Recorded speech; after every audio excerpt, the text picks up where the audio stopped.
Hanan, mga batang natatakot pa rin sa bawat pagyanig at mga pamilyang nawala ng kanilang mahal sa buhay. Sa totoo lang, sobrang nadurog ang puso ko nang makita at marinig ang mga kwento ng mga naapektuhan ng lindol. Doon ko naisip na napakabilis talaga magbago ng buhay. Sa isang iglap, maaaring mawala ang tahanan. Sa isang sandali, maaaring magbago ang lahat. At minsan wala tayong magagawa kundi ang kumapit sa pag-asa. Habang pinapasa namin ang mga kahon mula sa isang kamay patungo sa isa pa, nakita ko ang tunay na diwa ng bayanihan. May mga taong pagod na pero patuloy pa rin tumutulong. May mga volunteer na walang reklamo. May mga taong tahimik na naglilingkod.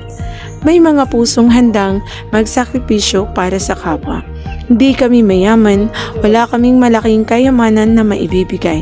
Pero natutunan namin na hindi kailangan ng malaking pera para makatulong. Minsan, sapat na ang oras, sapat na ang lakas, at sapat na ang pusong handang magmalasakit. Habang unti-unting napupuno ang motor bangka ng mga relief goods, tahimik akong nananalangin. Ya Allah, sana makarating ng ligtas ang mga tulong na ito. Sana kahit paano ay maibsan ang kanilang nararamdaman. At sana maramdaman nilang hindi sila nag-iisa. Ang bawat sako ng bigas ay may kasamang pag-asa.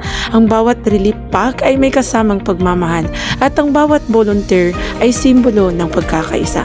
Pagod man ang aming mga katawan, magaan naman ang aming mga puso. Dahil alam namin may mga pamilyang makikinabang. May mga batang mapapangiti at may mga taong muling magkakaroon ng pag-asa. Sa gitna ng trahedya, nakita namin na buhay pa rin ang kabutihan. Buhay pa rin ang bayanihan at buhay pa rin ang malasakit sa kapwa. Sa lahat ng volunteers, donors at mga taong nagdasal para sa Balut Island, maraming salamat. Ang paglalakbay na ito ay hindi lamang tungkol sa paghahatid ng relief goods. Ito ay kwento ng pagkakaisa, kwento ng pagmamahal at kwento ng pag-asa. Dahil minsan, hindi natin kayang baguhin ang nangyari. Pero kaya nating iparamdam sa mga taong nasaktan na hindi sila nag-iisa.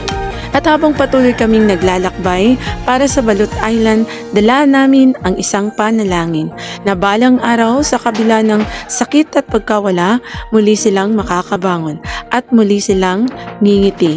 Ito ang aming paglalakbay ng pag-asa para sa Balut Island. Maraming salamat and see you again on my next video.